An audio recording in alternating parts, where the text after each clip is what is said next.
and bring in Molly Jong-Fast, MS Now political analyst, New York Times contributing opinion writer, and host of the Fast Politics podcast. We also have Stuart Stevens with us, senior advisor to the Lincoln Project, former chief strategist to the Mitt Romney 2012 presidential campaign. And also we have Joyce Vance, former federal prosecutor. She's also an MS Now legal analyst. Joyce, kick us off if you can. The motion to dismiss the pool vandalism case is a detailed, really about 20-page document explaining the investigative steps that were taken. It even includes pictures as part of the evidence it relied on. Those are the pictures on your screen right there. So how did they get an indictment in the first place? I think that's the big question a lot of people are probably asking themselves at this point. Well, there's not a lot of question involved, actually. Prosecutors controlled the grand jury process, and this is a case where the prosecutors were sloppy. You know, I spent 25 years at DOJ, the last 8 as the United States Attorney in North Alabama during the Obama administration. And U.S. attorneys' offices maintain a vigorous policy of indictment review before these cases are brought. This case, there was enough publicly known information that it should have triggered inquiries into whether prosecutors could actually meet the standard that's required of them. You have to have a good faith belief that there's sufficient evidence to both obtain a conviction and to sustain one on appeal. And there were enough questions already percolating here when prosecutors went to the grand jury that it makes one suspect that they rushed into that process, that the grand jury did not hear all of the evidence that it should have heard, and that prosecutors in the District of Columbia were trying to fulfill the whims of the president, not the dictates of justice. You know, Molly, Trump is really lashing out against his longtime ally, Jeanine Pirro, over DOJ dropping Reflecting Pool vandalism charges, saying he doesn't really know what she was thinking. That was the post. So, you know, I'm sure you're not surprised. He's blasting her on social media. We've seen that play before.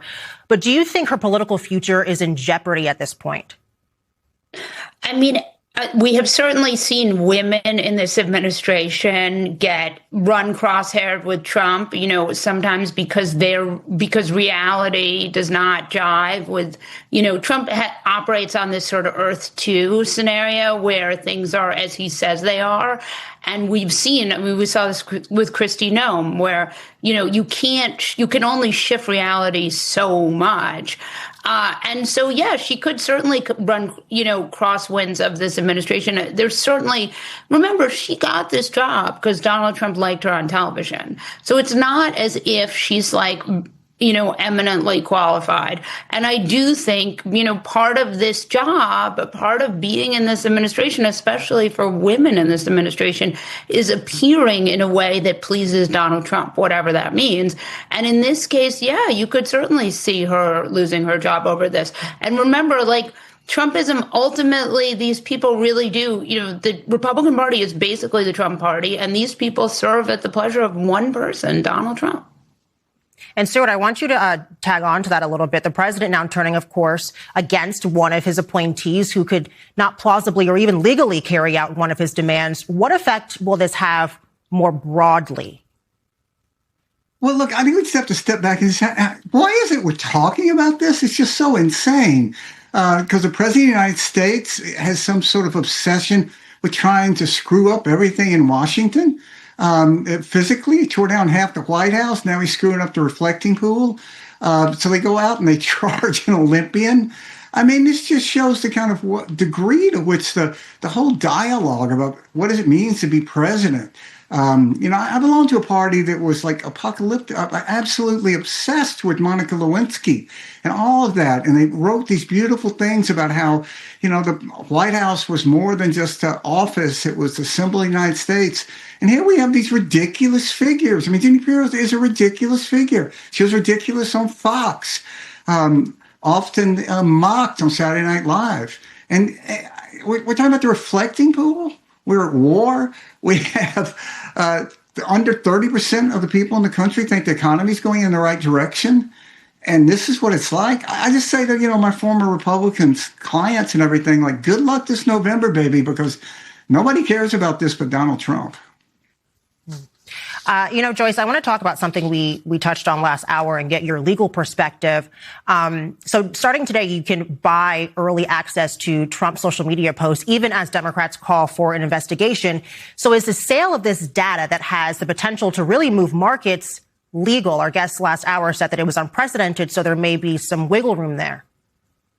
There is wiggle room. Unprecedented doesn't necessarily mean unlawful. But what this administration has done, and really what the first Trump administration did as well, was they engaged in a lot of conduct that, while technically legal, was just absolutely awful. We would call it awful but lawful. And there's a lot of that goes on. But the reality is we don't know whether or not this is a technical violation of the law because there's no entity investigating it. Normally when there's an appearance of something that could be a crime, when there's reasonable suspicion to investigate, that's the Justice Department's job. And this is clearly not a Justice Department that will pursue that in any meaningful way, if at all. So it falls to Congress, which has perhaps shown a little bit of backbone in the last couple of weeks, but unclear whether they will charge ahead with this, at least in advance of the midterms. The reality is, though, that the appearance this creates is one of the president collecting money, perhaps collecting money personally in advance for insight into what his administration will do. And that certainly should be raising eyebrows at the Justice Department, whether it actually is or not. Yeah, at the very least, it's a matter of optics. And Stuart, I want to know what you think, although I think I know what you're going to say. But do you think this passes the smell test? Of course it doesn't pass the smell test. I mean, it's just another case of how did we get here? When Donald Trump announced, it was actually like a serious discussion, would he release his tax returns? And now we're discussing whether or not the fact that he's selling, basically, I'm going to say this that's going to move the market. And if you give me money, well, then you can have that knowledge and you can trade with me. Whether or not that's actually legal. It's just so depressing. And, this has a cumulative effect on our society, on our government, on what it means to be a citizen. It makes people incredibly cynical about everything in government. It's like everything you think is wrong about Washington to the 100th power. And it's not a both sides thing. Democrats aren't doing this. It's Republicans who just go along with whatever Donald Trump says. And every time they do it, it just blows my mind. And a lot of analysts we've talked to today and days past have used the word corruption. So, Molly, when you think about it, Trump's media stock value fell more than 70% since the president took office last year. But Friday, it climbed 5.5%, according to Forbes. The White House says Trump and his family don't have conflicts of interest. So do the Trumps see this, as sort of monetizing the presidency or, maybe just another revenue stream? I don't know what they see it as, but I do know that we're less than 100 days from the midterms. We still have free and fair elections.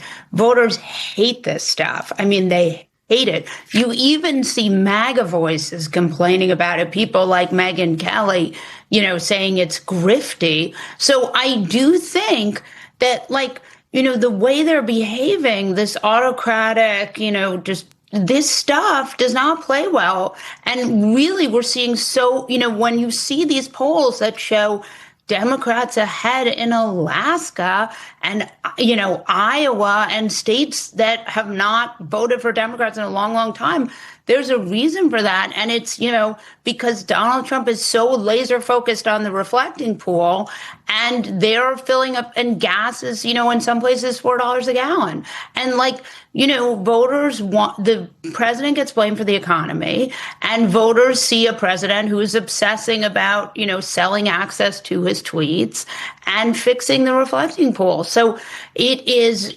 very depressing state of affairs, but quite good for Democrats going into the midterms. And to add insult to injury, there was a pretty interesting article that popped up in the Wall Street Journal this past week where there was reporting on Trump's $800 million in private fundraising since he got back in the Oval Office. So, Stuart, you ran Mitt Romney's campaign. You know how fundraising works. Is this normal? Him calling his fundraiser every night, as the article says, for updates on who donated and how much they donated. No, look, this is just straight out of Tony Soprano, out of The Sopranos. The boss wants this. Let's get the boss is going to do it. Look, I mean, I don't know what level they can fall to. Yeah, I know people find this hard to believe, but I had clients, Republican clients, who were senators, who would go outside of their office to make a cell phone fundraising call because they thought it was unseemly to make that call sitting in their office. So here you have this guy from Queens who's making calls from the White House, demanding, millions and millions of dollars. So much for the free market. This is exactly the kind of stuff Putin does. He just does it a little smoother and probably has more qualified people doing it. But it's really just such a tawdry spectacle. And it's what Molly says, it doesn't have to be this way. You can vote. And this election ought to be pretty simple, and I hope Democrats keep it pretty simple. If you like the way things are going, vote for Republicans. If you don't, vote for somebody else, and that somebody else is going to be Democrats.